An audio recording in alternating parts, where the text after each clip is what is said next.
Persuasion. O professor Robert Cialdini, da Arizona State University, é reconhecido mundialmente por suas pesquisas na área de psicologia e por seu livro As Armas da Persuasão, que vendeu mais de 3 milhões de cópias em 30 línguas diferentes. Em Persuasion, Cialdini fala sobre suas experiências pessoais e apresenta estudos de caso de suas pesquisas para explicar como convencer as pessoas a dizerem sim antes mesmo que você tenha que pedir algo. No livro, o autor apresenta ideias para ajudar você a ganhar a confiança das pessoas, mudando a maneira com a qual você conduz suas conversas. O que você fala é importante, mas como você fala pode ser ainda mais importante se você quer persuadir pessoas para alcançar seus objetivos. Além disso, suas atitudes antes de começar a falar podem fazer toda a diferença. Perceba os sinais ocultos e as pistas visuais que as pessoas deixam. Comece a reparar em pequenos detalhes e aprenda a persuadir as pessoas de maneira infalível, com a ajuda deste microbook. Se você consegue entender e dominar as ferramentas da persuasão, você será capaz de vencer debates, promover suas ideias e fazer com que as pessoas te apoiem. Preste atenção no momento inicial para ganhar a confiança do outro. Quando se fala em persuadir alguém, o conteúdo que apresentamos no início tem um enorme impacto em como as pessoas vão compreender o que apresentaremos depois. Um bom exemplo é a história de Jake, o vendedor de alarmes de incêndio. Jake tinha uma estratégia inovadora que fez com que ele se tornasse o melhor vendedor em seu time.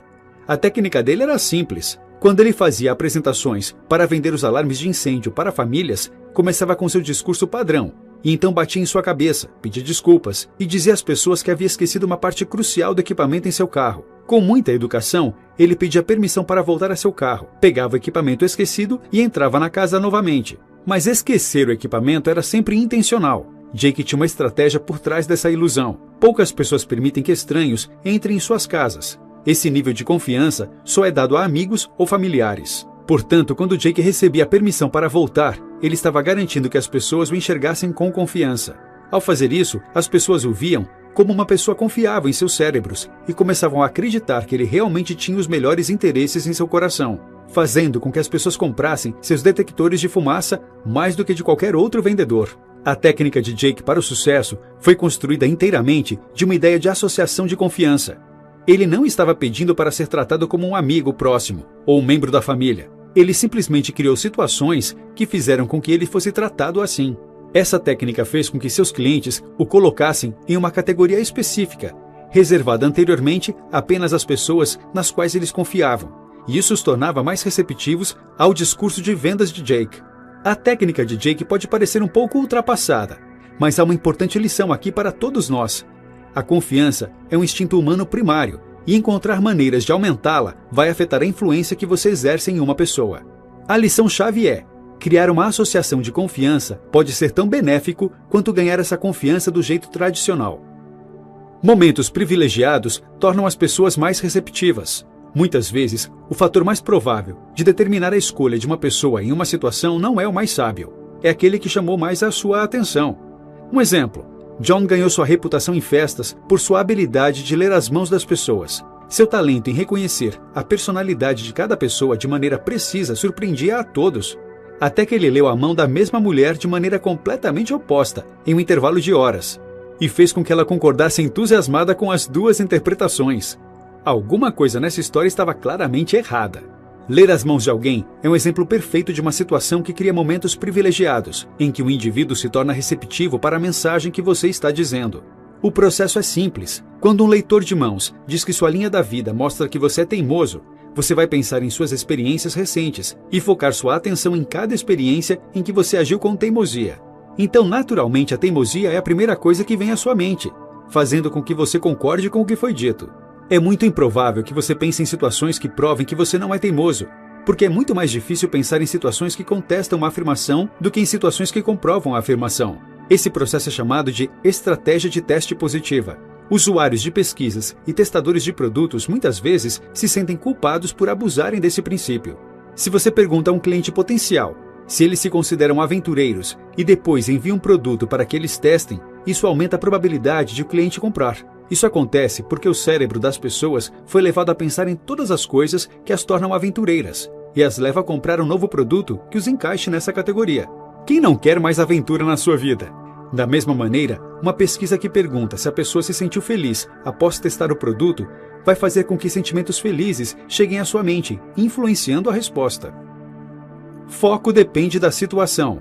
Muitos anos atrás, quando pacotes de Tylenol sofreram recall porque estavam adulterados com níveis mortais de cianeto, um número excessivo de pessoas utilizou os números dos lotes dos produtos adulterados, 2.880 e 1910, para jogar na loteria. Por que alguém faria isso? A maioria das pessoas jamais associaria veneno à sorte, mas a quantidade de pessoas que utilizou esses números foi tão alta que a comissão da loteria precisou impedir mais apostas. A principal razão pela qual esses números foram utilizados foi simplesmente porque os números estavam na mídia. Milhares de pessoas ouviram esses números por diversas vezes durante algumas semanas, e eles estavam frescos em suas mentes quando foram jogar na loteria. Alguns ganharam com essa jogada, mas esse comportamento demonstra uma excelente ilustração do princípio: o foco em qualquer coisa é causal. Quando as pessoas veem que algum fator recebe atenção especial, como no caso do lote de Tylenol, elas irão de maneira involuntária presumir que existe uma razão importante para isso. O mesmo padrão de pensamento pode ser visto em interrogatórios policiais, que levam a falsas confissões. Como as falsas confissões acontecem tipicamente em sessões de interrogatórios com mais de 16 horas de duração, a exaustão mental e física pode ser a razão principal. No entanto, com algumas testemunhas, pode ser difícil descobrir se a confissão foi honesta ou não. Alguns estudos mostram que os espectadores têm a tendência em confiar mais na pessoa que está mais visível durante uma discussão.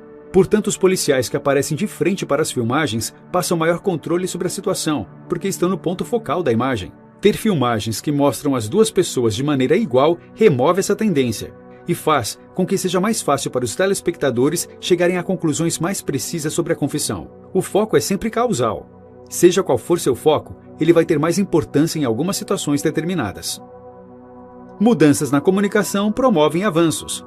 Joseph Campbell dizia que, se você quer mudar o mundo, mude a metáfora. E essa é uma lição importante. Algumas das organizações mais bem-sucedidas do mundo possuem uma maneira peculiar de lidar com seus negócios. Por exemplo, a SSM Health é uma das empresas mais bem-sucedidas de seguros de saúde nos Estados Unidos, e uma das causas disso foi uma mudança fundamental na linguagem utilizada pela empresa. Durante reuniões, os funcionários se recusavam a utilizar palavras como tópicos e, em vez disso, utilizavam pontos de informação. Da mesma maneira, eles tinham metas de negócio em vez de alvos de negócio, e eram ultrapassados pela concorrência e não vencidos por ela. Essas pequenas mudanças nas palavras podem parecer sutis, mas produziram resultados reais para a SSM Health e para outras organizações que utilizam uma associação positiva de palavras em seus negócios. Ao escolher focar intencionalmente em palavras que incentivam renovação e saúde financeira, a SSM Health mantém essa mentalidade em seus funcionários, permitindo que não se distraiam de sua missão, que é melhorar a saúde e o bem-estar de cada paciente que tratam. Alguns estudos científicos revelaram resultados parecidos. Em um experimento, médicos que são expostos a palavras agressivas são mais propensos a tratar seus pacientes de maneira dolorosa. Em outro exemplo, os funcionários que recebem anotações em papéis com fotos de atletas ganhando uma corrida são mais propensos a lutar por resultados ambiciosos. Preparar nossas mentes com palavras e imagens que criam uma associação positiva de que estamos lutando por alguma coisa faz com que seja mais fácil para nossos cérebros passarem da metáfora para a realização desejada. Descubra o princípio da geografia da influência.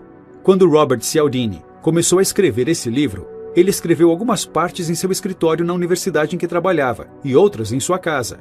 Quando releu seu trabalho mais tarde, percebeu que as coisas escritas em sua casa eram bem melhores e mais acessíveis ao público. O motivo para esse contraste é simples. Enquanto escrevia de seu escritório, ele enfrentava prédios intimidadores e estava cercado de colegas bem-sucedidos e qualificados. Ele então precisava escrever de maneira a igualar os altos padrões acadêmicos de seus colegas. Quando escrevia em casa, ele estava cercado de jornais e livros que faziam com que ele escrevesse de maneira mais casual, o que combinava muito mais com o público dele do que com a escrita chata e séria da academia. Esse princípio é chamado de geografia da influência e se revela de maneiras diferentes em sua vida também.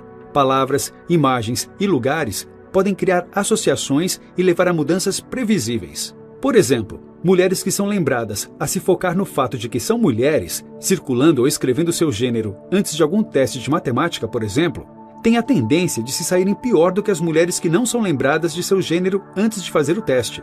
Aparentemente isso acontece graças ao estranho e impreciso estereótipo de que mulheres são piores que homens em matemática. Mas quando as mulheres são colocadas em uma sala de testes com professores do sexo feminino, elas não são lembradas deste estereótipo de gênero, e a diferença de performance desaparece. Cialdini nos diz que o princípio geral da geografia da influência pode se manifestar de diferentes maneiras, tanto positivas quanto negativas.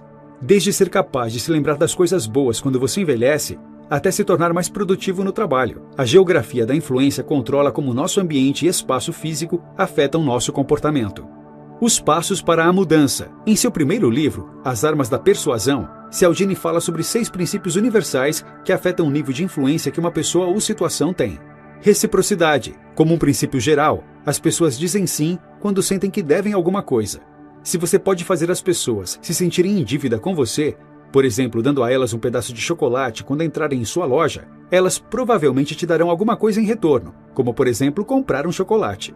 Empatia. Fazer as pessoas gostarem de você é uma das melhores maneiras de encorajá-las a fazer alguma coisa para você. Você pode alcançar isso fazendo com que elas se identifiquem com você, pois todos nós gostamos mais das pessoas que são parecidas com a gente.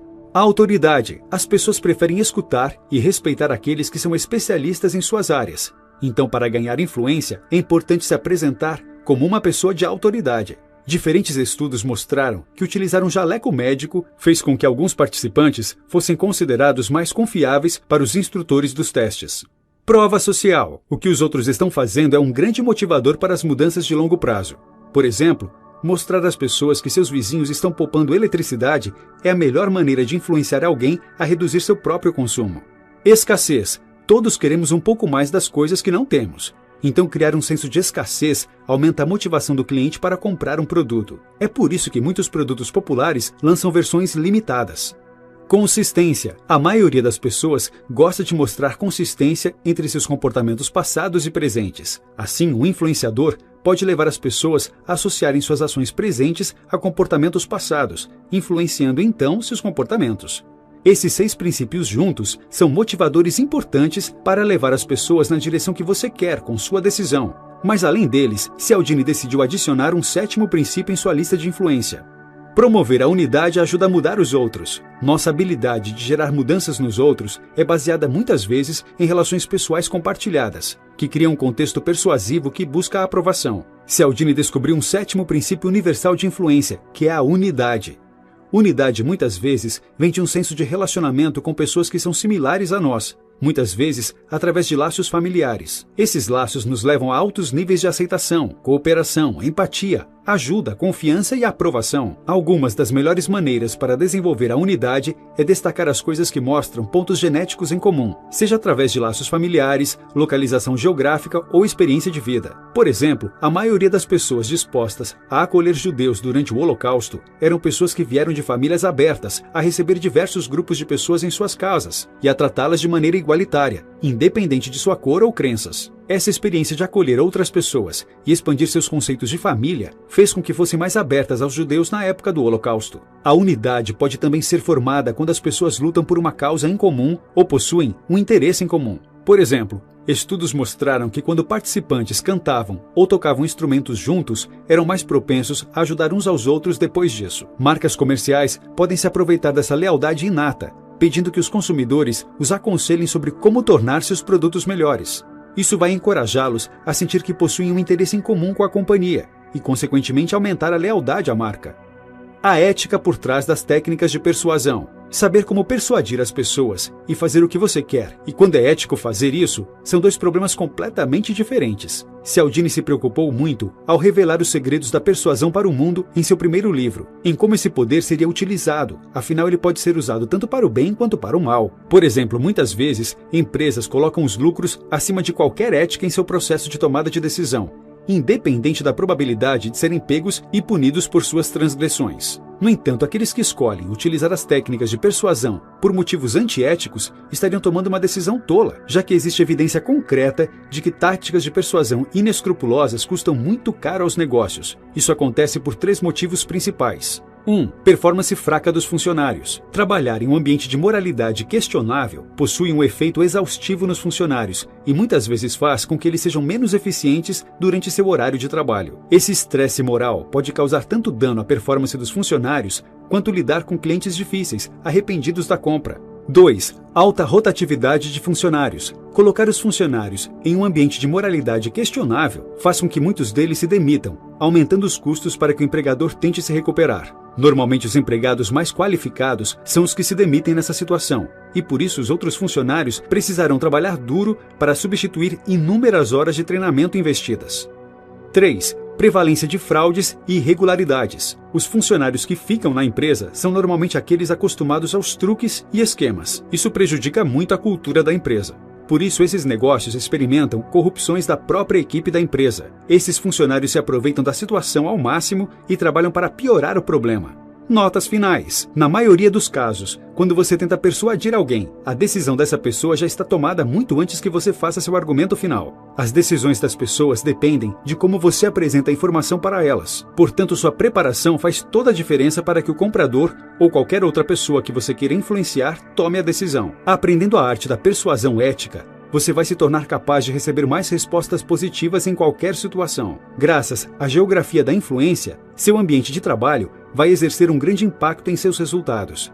Tenha certeza de que você prepara um ambiente apropriado para te conduzir ao sucesso. E se você está tentando influenciar os outros, tenha certeza de que seu ambiente vai te ajudar. Quando estiver conversando com alguém que você deseja influenciar, busque criar um laço ou um senso de unidade entre vocês. Uma maneira simples de fazer isso é encontrar pontos em comum, através de uma conversa casual. Estabelecer um senso de unidade vai fazer com que você seja muito mais bem-sucedido em persuadir alguém.